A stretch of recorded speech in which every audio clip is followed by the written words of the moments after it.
Hello, and welcome to Greet the Week.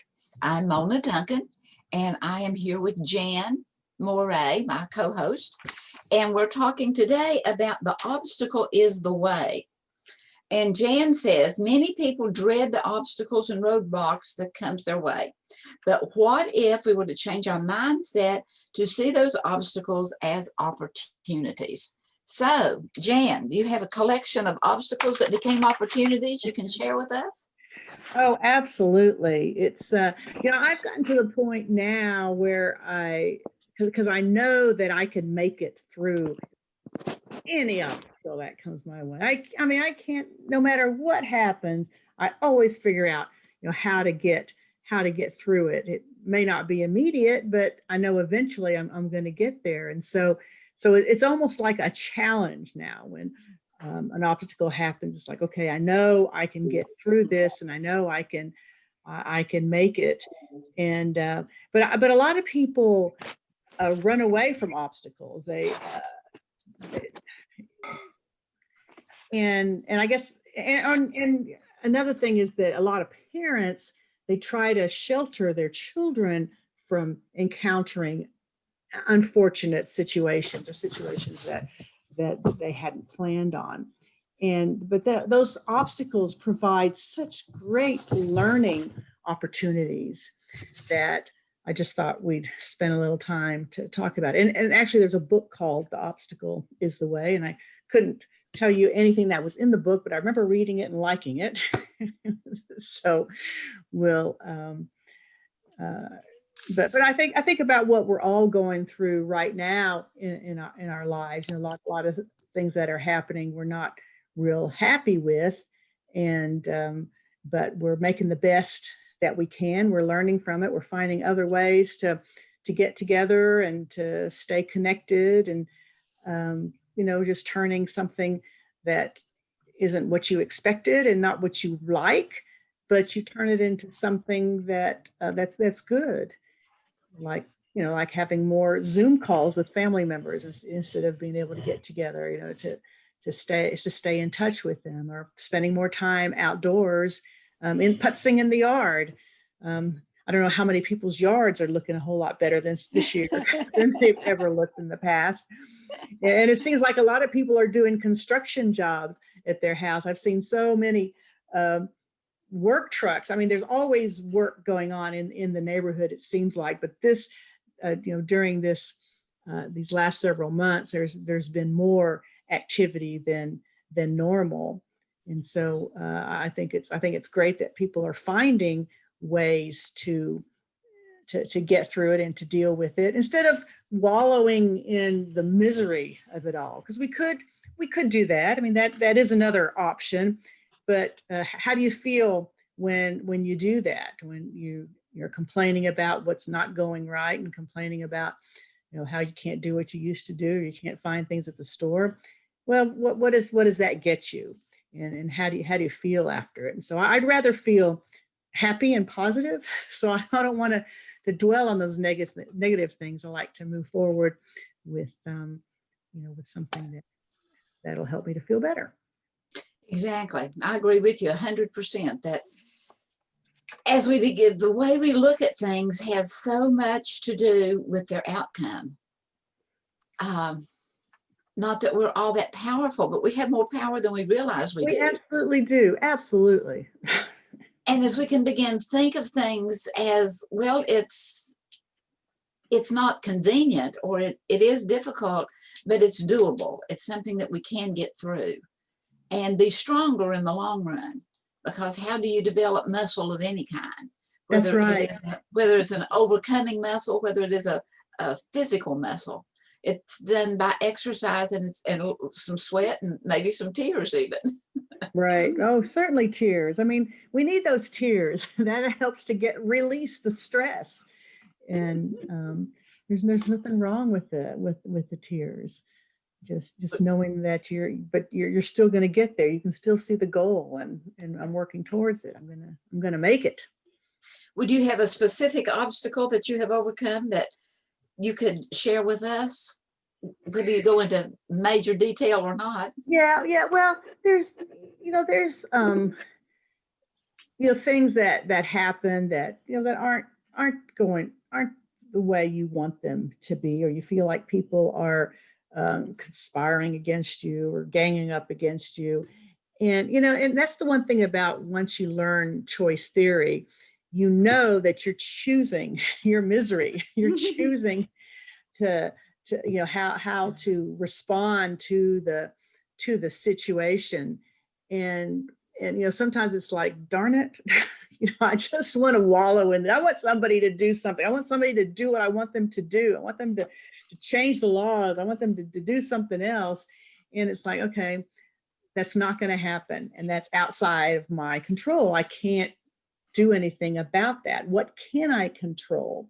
And then you start focusing on the things that you can do something about. And if it's somebody who's not respecting you and undermining your, what you're doing, it's like, okay, so I can talk to that person. I can I could ignore what they're doing, and there's all kinds of options that you can do to get through the situation. And so you just keep going and know that there what am I supposed to learn in here? There's a lesson for me to pick up out of all of this stuff that's going on, and we'll get through. We'll get through it. I have confidence that we'll prevail, and it may take a lot longer than I thought it was going to take, but that's okay. It's all right. And let's just make the best of what we have and work through it. Be thankful for what you do have rather than what you don't have. Right. That's right. Yeah. And sometimes what you do have may have a broken leg, or I'm thinking of a chair that we have. Yeah. Right. And it's a good chair and it's comfortable, but you have to be kind of careful that broken leg doesn't fall off again. But with you on it. Yeah, exactly. And then whenever change comes, I had a neighbor that she and I ran around quite a bit together, and she was considerably older than I at the time. Well, still is, but she was just always said, old people don't like change. Well, it's not only old people that don't like change. I find that sometimes whenever there's, that change can be difficult. And especially if you were used to something before, and then there's a major change, and it just doesn't, it takes a while for it to begin to run smoothly again. But we have that ability. It is a challenge, but do you think you can do it? Well, I think you can. Yeah. And when you think you can, then you can, right? Well, that's what old Henry Ford said. He said, whether, either way, and I love it because I always like to look at the both and rather than the either or. But old Henry Ford said, whether you think you can or you think you can't, you are right. That's right. That's right. Because we will put those obstacles in our way if we think we can't. Yeah. Yeah. Well, I like the example you put in the online course in the perception area about the family that's stopping at a store or something and ask, well, what's the town like, or what are the people like? And the person at the store says, well, what was it like where you came from? And they tell them and said, well, it's just like that here. When one family says, it was great, we really enjoyed it. And another family said, well, it was terrible, we're so glad to get out of there. And it's more how you're viewing it is how it's going to turn out. If you think it's going to be a good move, you're starting off one step forward. If you think it's not, you're starting in a hole. Yeah. It was the same question of the same proprietor. Right. The same question to the same proprietor. What is this community like? And the question was, what was it like where you were? One liked it, one didn't. And he says, well, I think you will find here to be like where you left before. But then I put in there that it was time for them to enroll their children in school. And they went to a school that was a quality school, or at least quality teachers and quality manager there, whether it was a certified one or not. And from the very beginning of registration and coming to school the first day, they were welcomed and come on in, and we're so glad you're here, and what can we do for you? And they were ushered directly to their room that they would be in for the first period. And the question was, how did the kindness they received, might it have made a difference in the negative person? It probably would have been a welcoming, this is exactly what I expected in the one that had the positive to start with. Right, because they already expected it to be that way. Yeah. But if it's not the way you expect it, but it's very pleasant, how can that help to, well, okay, maybe this is a little different then. Yeah.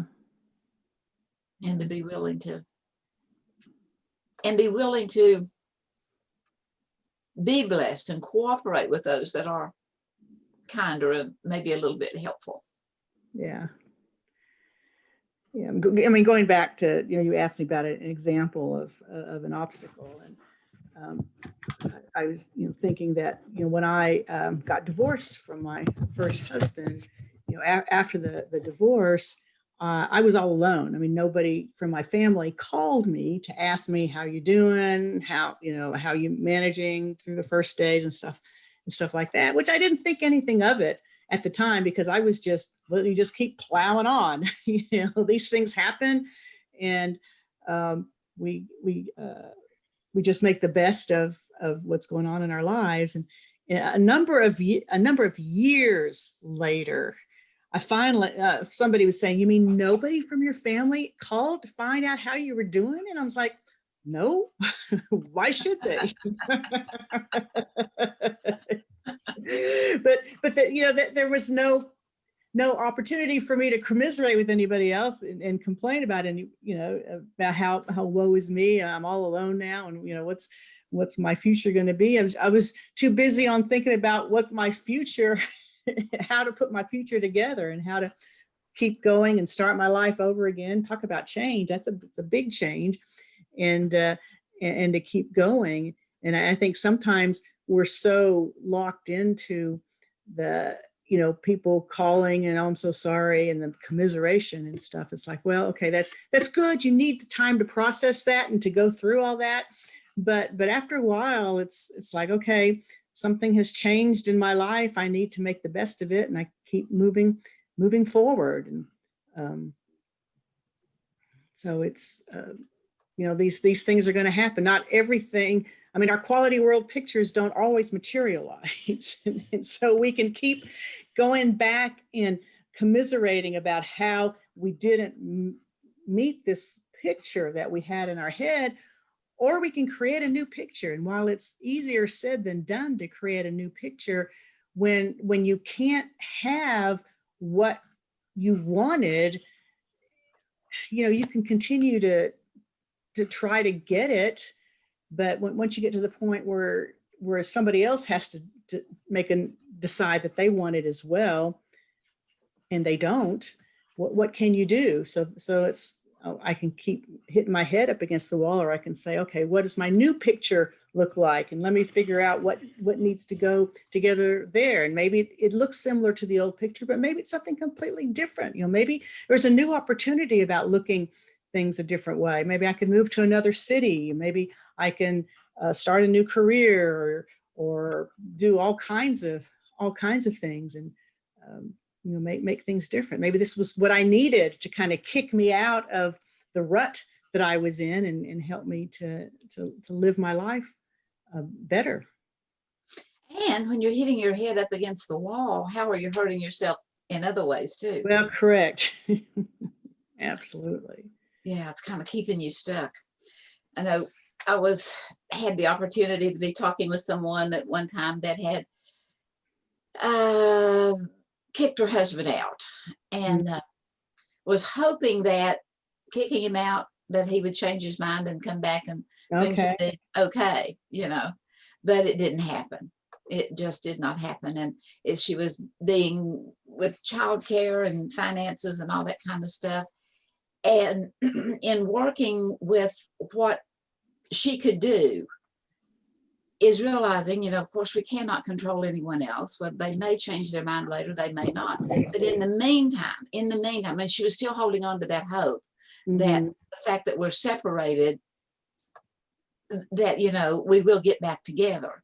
And I certainly did not discourage that hope, but I did want to help her to look at what is right here, right now, today, because Right. it is what it is. Whether they left on their own or whether you kicked them out, they're still gone. They're still gone. That's Yeah. right. And although you had this imagination and this hope that they would see how much they missed me and loved me and come back, it doesn't always happen that way. But you need to continue to love yourself, realizing that you're a person of worth and value, and what can you do to take care of the children, and how can you pinch your pennies a little bit more so that You can because make it. not only was he gone, he wasn't paying child support. No, that's Yeah. That, and looking at what could be done legally, because in a marriage, there is a legal contract. yeah. It's not just falling in love and I'll be with you forever. And in our society today, even whether there's an official ceremony or not, even just the hooking up, it doesn't take long until it becomes legal in the eyes of the law. That there is legal obligations to, as well as just nice human Yeah. obligations. And then I think you have to be wary of doing something drastic like kicking somebody out because you want them to change. There's no guarantee that they're going to do that. So you need to have a plan B.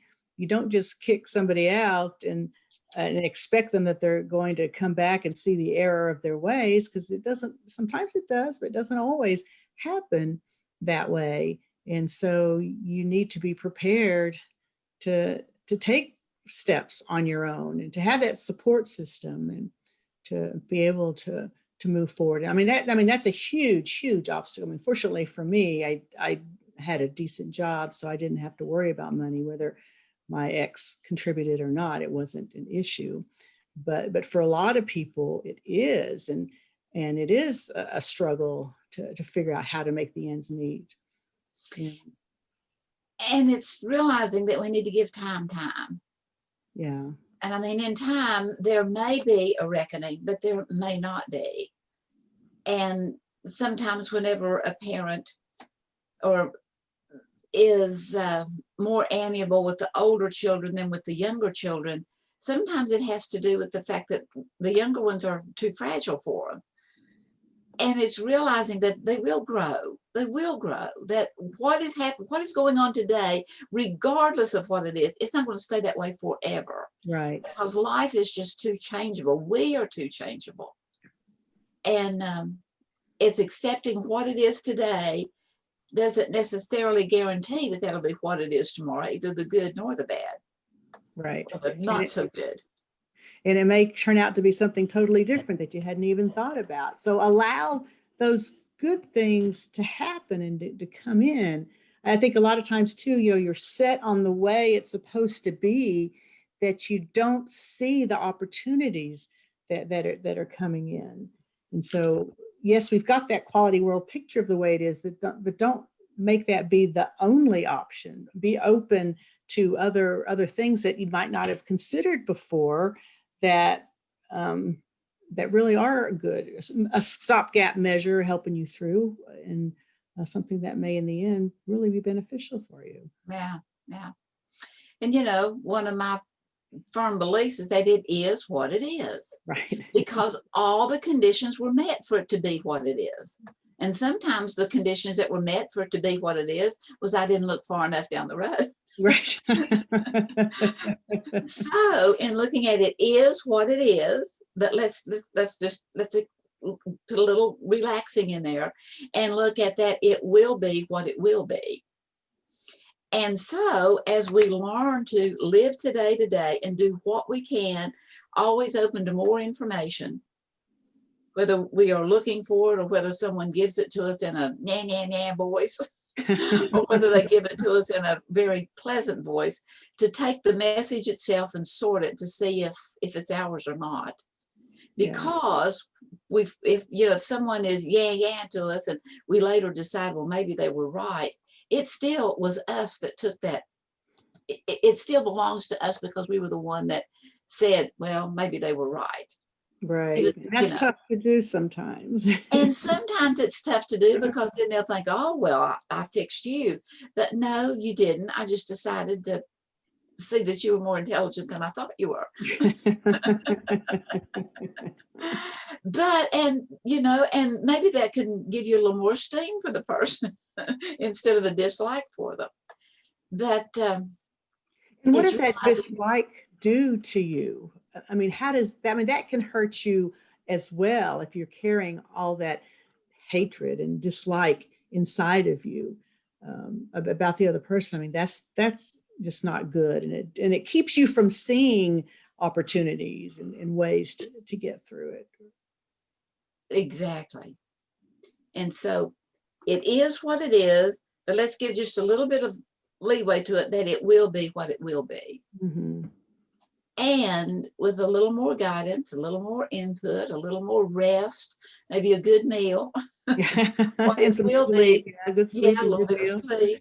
What it will, taking care of you, taking care of, being nurturing to you so that you can be nurturing to others. Mm-hmm. And it will be what it will be.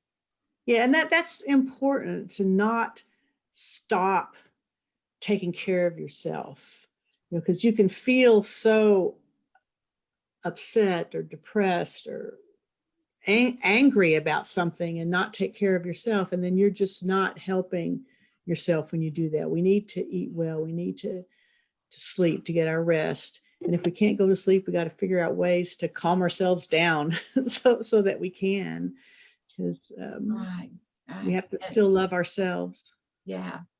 And I was sharing with someone that they felt like they were at their ropes in and didn't have any choices and all this. I was talking to them about taking care of themselves. And I said, well, tell me 3 things you can do for you.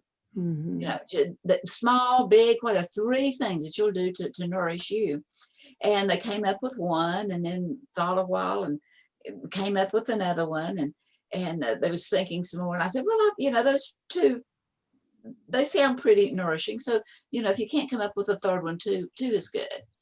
And so anyway, a little bit later in talking, the person said, oh man, what a relief that was, that I was so stressed over trying to come up with 3 things to nurture me. And so they felt so good that I can breathe now that I don't have to do 2 instead of 3. And if we can ever stop and realize that, maybe I can back up instead of needing so many things done at one time, or to check out so many things. What is the most important? Yeah. And go with those things, and then allow, mm-hmm. Take that breath and allow that breath to resonate with you, that give you a little space inside. Yeah, and who's saying that all this stuff has to get done? I mean, why are you putting those kinds of demands on yourself, that you have to be this perfect mom or perfect employee or whatever?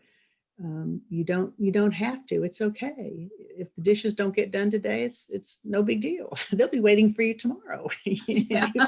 They're not going to do themselves. And if they are, well, okay. As long as you don't keep them a week or start putting them under the bed or whatever. But there's no reason to put all these demands on yourself. You got to allow yourself some breathing room, some time to relax. And okay, I'm going to put these aside for today, and I'm just going to go out and take a walk. I'm going to go binge watch something. So yeah. And in that process of the relaxation, it gives our creative mind an opportunity to frolic and to search for answers, or to come up with something that we hadn't thought of before. But it won't do it when it's under so much stress, because right. Is it keeping us alive from having a heart attack, or from going into hyperventilation? So Yeah, and it is good to get away from it for a little bit to allow your mind to come up with something. Otherwise, you're in that same rut, in the same thoughts, and that pattern going over and over again. It's hard to get off that wheel. And yeah, so if you can kind of move away from it and not think about it for a little bit, then when you come back to it, oh, and this answer was here all the time. yeah, where'd that come Why from? didn't I see this? Just walk outside, just walk around the yard, walk around the block, just go out and smell the fresh air that is not as fresh as it was at one time, but It's it's still good to just breathe in and look at nature. Look at a bird, a flower, something, and see the delicacy and the beauty in it, and let that somehow reflect in you that there's delicacy and beauty in you also, right, right. and let that give you the strength to keep on keeping on. I mean, it has been shown that getting out in nature does help lift your mood. And I'm very fortunate where I live. I just look out the window and all I see are trees. I don't see any other buildings or anything out there.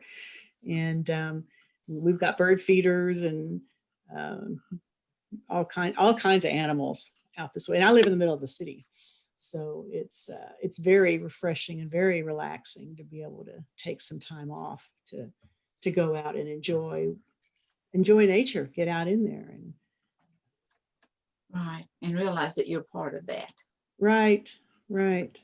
that you are a part of that nature. And so it's been an interesting topic. Thank you for coming up with this. And hopefully those that have joined us have gotten some ideas of how to nurture yourself and to realize that give yourself space, give yourself an opportunity to grow. So thank you, Jan, appreciate that very much. Thank you.